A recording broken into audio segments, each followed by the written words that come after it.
Well, hello, everyone. I'm James Dobson, and you're listening to Family Talk, a listener-supported ministry.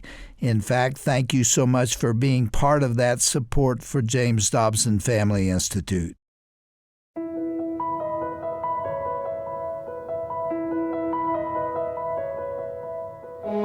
Welcome back to Family Talk. I'm Roger Marsh, and today you're going to hear the second half of Dr. Dobson's reaction to and reflection on the reversal of Roe versus Wade. Now, if you missed yesterday's program, which was the first half of this important discussion, remember you can listen to it by visiting drjamesdobson.org/Family Talk. On today's program, Dr. Dobson will once again be joined by his good friend and esteemed colleague, Gary Bauer. Gary is the president of American Values, chairman of the Campaign for Working Families, and emeritus Washington director of the Christians United for Israel Action Fund. He has a daily radio commentary called End of Day Reports that airs on the Bot Radio Network, and a daily End of Day current affairs newsletter that is emailed to hundreds of thousands of constituents. Previously, Gary Bauer served on the U.S. Commission on International Religious Freedom and was president of the Family Research Council. Gary also served as Chief Domestic Policy Advisor to President Ronald Reagan and was the Undersecretary of Education. He's the author of several books, including Children at Risk, co-authored with Dr. James Dobson. Gary and his wife Carol make their home in Fairfax, Virginia. Let's join Gary Bauer and Dr. Dobson right now as they continue to celebrate the overturning of Roe v. Wade and discuss the implications of that decision and the future of our nation. Women are exploited by abortion. Abortion on demand, among other things, gave men an excuse to, once they got a woman pregnant, to say to her, well, you're on your own. Don't look at me. I'm not going to hang around for this. You know what you can do. It left a lot of women psychologically damaged by the act of abortion because God made women to be life givers. And at the end of the day, many women were haunted by the thoughts of the little boy or little girl that they ended up not having. And we also know that abortion has coarsened our culture in ways that I don't think we even fully understand. It was a culture of death that spread throughout our society. And I think it's led to all sorts of things that you can't prove it in a court of law, but logic tells you it's played a role in the increasing crime we have, some of the horrible things you see happen to women and children in our society, where women are afraid to walk down the street at night. All of that, I think, gets back to the culture of death. So, and of course, one of the big things that the pro-life movement did and that you supported, Jim, and I tried to support was this network of crisis pregnancy centers that stood with women that were abandoned when nobody else would stand with them and help those women be able to choose life. And it's not an accident now that not only are the Supreme Court justices under attack, but those crisis pregnancy centers are literally under attack. As we do this show, the centers have been burned, destroyed in many ways, and you've got political figures in our country and in the media using rhetoric against them that makes these attacks on those crisis pregnancy centers more likely. Well, what that means is all the rest of us need to ratchet up our support, not only for the crisis pregnancy centers, but for women themselves and those who are carrying babies to term that they could go down and pay a fee and get rid of. And now many of them will choose to keep their babies. And we've got to be more supportive of them in every way. You know, you mentioned the culture of death. That raises one of my favorite verses. It's in Deuteronomy 30:19, where it says, "Behold, I set before you two choices, life and death, blessings and curses. Now, therefore, choose life, that you and your children shall live."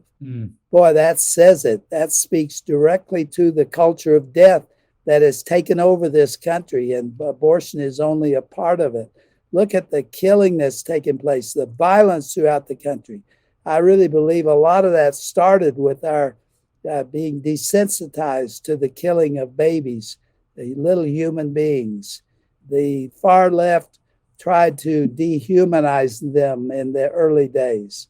They called them meaningless protoplasm and did other things to make them not fully human. Science has now showed that that is wrong, that they are fully human from the moment of conception. They have a different DNA, and in many ways, they are human, distinct from every other human being who ever lived. Let me ask you this question, Gary. Are you uneasy or nervous about the conservative majority on the Supreme Court, that just with a death or two of people who are now getting old could change it back and we could be in a mess again? Do you think about that? I do, Jim. On really good days, we have 6 votes on the Supreme Court, and that's wonderful. But there are a number of decisions, a number of subject matters where Chief Justice Roberts is not always reliable. He wasn't reliable on this decision. So those kinds of cases, the margin is only 5-4. And a number of the more constitutional type of justices that are in the majority right now, a number of them are up in years. Some of them have had health issues. And we should all pray for the health of these justices. And then look, the other thing is that unbelievably, there's a massive attack on the institution of the court itself. And if a few senators change more to the liberal direction, we could have the Senate by majority vote expanding the size of the Supreme Court and putting 2 or 3 or 4 pro-abortion leftist justices on the court. So it all gets back to why it's so important for Christians and other men and women of faith to be involved in the public square to make sure our country stays on the right path. And to vote. Yes. Because absolutely. it all comes back to the will of the people. And if they do not exercise that right to defend the things that we believe from Scripture represent righteousness, then we could be in another scramble. There's no question about it. Look, if you were born in America, like we were born in America, that was a gift from God. To be born in a country that was founded on the idea that liberty comes from God. So I've always felt, I know you do too, Jim, that Christian men and women would be ingrates if they don't vote, if they don't defend the country as being one nation under God, if they don't teach that to their children, if they don't do everything they can as free men and women to ensure that this place, which I believe God's hand was in at the founding, is preserved and is strengthened and really is a shining city on a hill, which is what the founders intended for it. And what really gives authority to what you just said is what's happening in the public schools, where a whole generation of kids is being taught to hate America and to hate other people, to hate different races. It's wrong, it's evil. And that's a passion that is almost at the level of how I've felt about Roe v. Wade. We have got to fight for those kids. Somebody has got to speak up with passion about that, because we're losing them. We're losing a whole generation. Well, you know, when you were just saying that, Jim, I for some reason, the name of a book came to my mind. We wrote that book, Children at Risk, The Battle for the Hearts and Minds of Our Children. And one of the points you made so eloquently in that book was that there was this civil war, not a violent civil war, but a clash of ideas, a civil war of values raging in America. And the winner of that war would get our children and the right to teach them what to believe about life and death, love and sex, freedom and slavery. And that's what we've seen play out since we wrote that book a number of decades ago. And it's actually played out in ways even more dramatic than I think you and I suspected at the time. And a lot of people thought we were way out there when we wrote the book. And that battle for the hearts and minds of our children is continuing today. That was 1990. Those children are now millennials and beyond. And another generation is coming up that knows not Joseph. They haven't been taught scripture. People have forgotten God because they weren't taught about him when they were young. And that's what we were warning against, but it happened. Well, it did happen, and it shows why it's so necessary. And I know you've experienced that, Jim. Over the years, one of the saddest things I've experienced is getting letters from good Christian men and women that did everything they could to raise their kids the right way. And often they sacrificed and saved to send those children to some of the finest universities in America, not fully realizing that those universities are in the hands of folks that have a completely different worldview than we do about what this country is all about. And they will write and say to us, my child came back after 1 year at that university, and I don't even recognize them anymore. Gary, you've got 4 children, don't you? We have 3 children and 7 grandchildren. 7 grandchildren. Yes. This is a very relevant question for you. Suppose they were coming through high school today and wanted to go to a big state liberal university. Would you send them there? It's a great question, Jim. And, because they're grown now, somebody could say, well, it's just hypothetical to him. But we thought about it a lot at the time. No, look, I've heard Christian parents say, well, my child needs to be confronted with different views because that's what's going to happen in life. But you don't send your children to the front lines of the battle.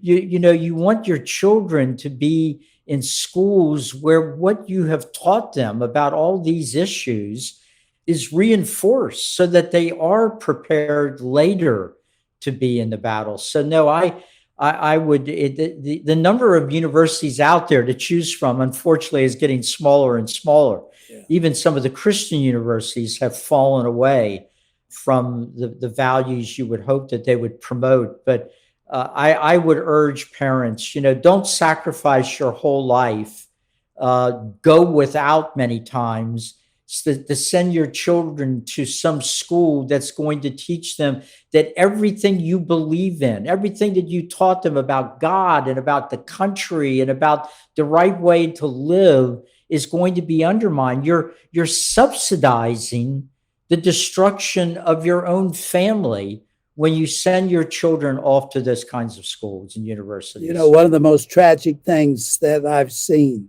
is where a family that is deeply committed to Jesus Christ and to his values bring children into the world that you're committed to the teeth to teach that value system to the next generation. You take them to church, you take them to Sunday school, you teach them to read the Bible, you teach them scripture, and you bring them through the years and they say all the right things. And then at 18 years of age, you send them off to a secular school that hates what we stand for. And they come back 4 years later and they don't accept anything you've tried to teach them. That happens all the time. And I just would recommend that parents think that over before you run that risk. It's too great a price to pay. I agree completely, Jim. And, my hat goes off. Not everybody can do it, but my hat goes off and my heart goes out to those that have homeschooled their children. I know it's tough for some parents to be able to send their child to a Christian school. Thank God that some parents are able to do that. Winning the battle in your own home, in your own household, among your own flesh and blood, that is the very least that we've all got to do. We all have to do if we're going to save our families, save our country, and have a chance to restore the country to the country it needs to be, which is one nation under God. Gary, let me turn a corner. I mentioned at the start of the program last time that my concentration has been on taking care of Shirley, my wife, who fell and broke her hip and has gone through surgery and she could not walk and all of that. She's doing fine now. But during that time, I was really not able to carry on some of my duties here at Family Talk. And we re-aired some programs that had been done in the past, and I was just on leave, more or less. Now I'm back, and it's a wonderful privilege to start that new day with you. But at my request, you wrote the July letter on the Dobbs decision. And it's out there, and I appreciated you doing that. But in that letter, you listed 4 or 5 or 6 recommendations to pro-lifers for what to do now. Those who are celebrating this victory, what do you think we ought to be doing to solidify and validate that decision? First of all, it was an honor for you to turn over to me that letter that goes to so many households around America. And I know people that the highlight of their day is if one of your letters arrives in the mailbox with your guidance on all sorts of issues. And it was a pleasure for me to be able to do that in the wake of the decision. But you're right, and we've talked about this a little bit. This is no time to walk away from the battle. Now's the time to double down. There's a number of things I think we can do, even if people, are uncomfortable getting into debates and all the rest of that. One of them is to stand with these crisis pregnancy centers. They're under attack. I'm afraid some of them won't be able to get insurance on their property because of the physical attacks that are taking place on those CPCs. So please consider donating to those crisis pregnancy centers.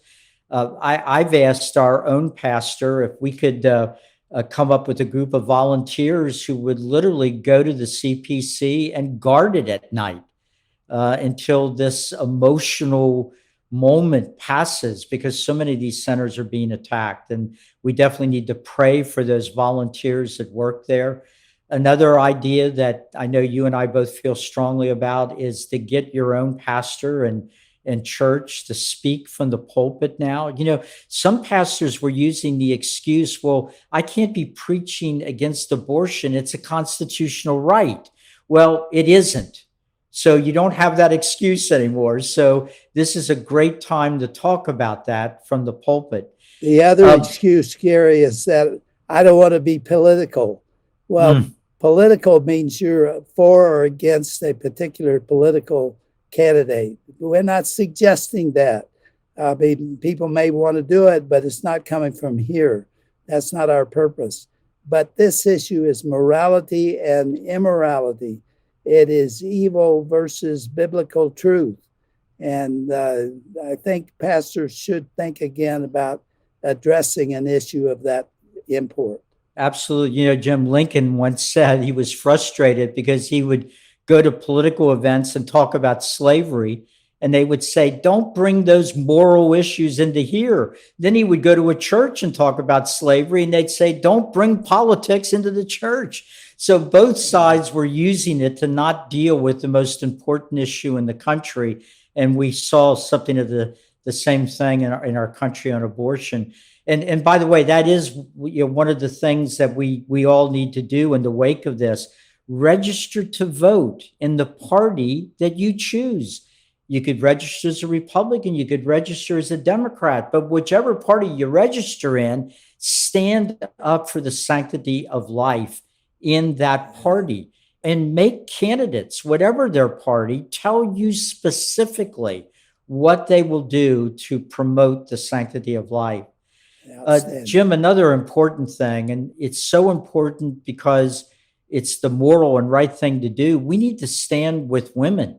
We are not anti-woman. Those of us that are men, we're married to women. I have daughters. I have granddaughters. I know you have a daughter, Jim. And, the idea that we are anti-woman, that's ridiculous. So women have been exploited by abortion. We've had young women in America told that to be a modern woman, you have to embrace the idea of destroying your own children in the womb.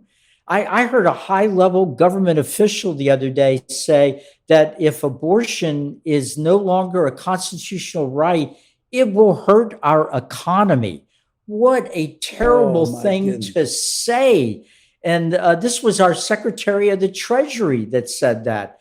So I almost fell off my chair. We need to stand with women. There's nothing pro-woman about abortion. Every abortion takes a life and exploits a woman.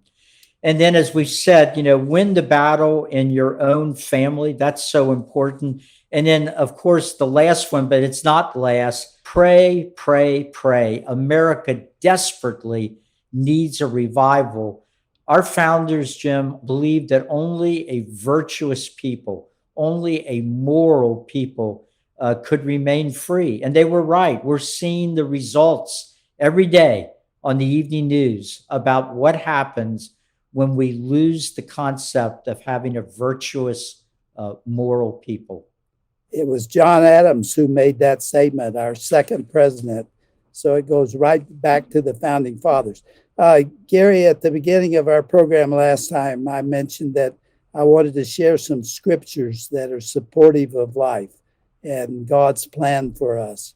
And I emailed you some of the scriptures that my staff pulled together. I want to read one and then you read the other, and we'll do that alternatively. Fantastic. Round out the program in that way. Okay, I'm going to read Psalm 139, 13 and 14, just 2 verses. For you created my inmost being. You knit me together in my mother's womb. I praise you because I am fearfully and wonderfully made. Your works are wonderful. I know that full well. Read the next one. This is Proverbs 31, 8 and 9. Speak up for those who cannot speak for themselves, for the rights of all who are destitute. Speak up and judge fairly. Defend the rights of the poor and needy. Psalms 82, 2 and 4. How long will you defend the unjust and show partiality to the wicked? Defend the weak and the fatherless. Uphold the cause of the poor and the oppressed. Rescue the weak and the needy. Deliver them from the hand of the wicked. And there is none more weak and vulnerable than the unborn child. That's my editorial. Isaiah 1, verse 17, learn to do right, seek justice, defend the oppressed, take up the cause of the fatherless, plead the case of the widow. Micah 6:8, he has shown you, O mortal, what is good. And what does the Lord require of you? To act justly and to love mercy and to walk humbly with your God. Psalm 146, 9, the Lord watches over the foreigner and sustains the fatherless and the widow, but he frustrates the ways of the wicked. Gary Bauer has been our guest. Gary, it's so good to work with you again after all these years. And it's good to have you on our team as actually a member of our leadership. I want to tell everyone that in addition to being president of your own American Values in Washington, D.C., you are now vice president of JDFI, this organization, and now are the director of public policy. Welcome, my brother. It's good to work with you again. Well, this is one big deja vu, Jim. I feel like we've done this before because we have, and I couldn't be happier in the great battle that we're in to be in the front lines with you. And I know we're gonna have some more victories ahead. I love you, brother. You too, Jim. God bless you.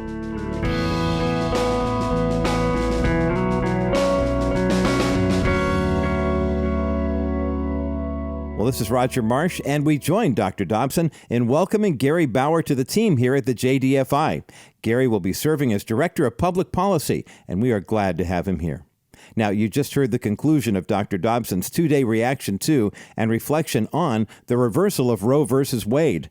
June 24th, 2022 will surely go down in history as a victory for life. But we are not out of the woods, so to speak, just yet. The decision between life and death now has gone back to the states, and the Christian church must continue to work and fight to empower and equip women, men, and families to choose life. Now, to listen to the full conversation from today's and yesterday's programs, visit drjamesdobson.org/family talk. That's drjamesdobson.org/family talk. Or remember, you can always call us at 877-732-6825. We have team members available around the clock to take your call, to answer your questions about Family Talk and the JDFI, and suggest resources for whatever stage of life you find yourself in. Again, our number to call is 877-732-6825. Well, thanks for joining us here on Family Talk today, and every day for that matter. It's because of listeners like you that we're able to continue encouraging families and proclaiming the truth in the public square. Be sure to listen again next time for another important, timely program right here on Dr. James Dobson's Family Talk. This has been a presentation of the Dr. James Dobson Family Institute.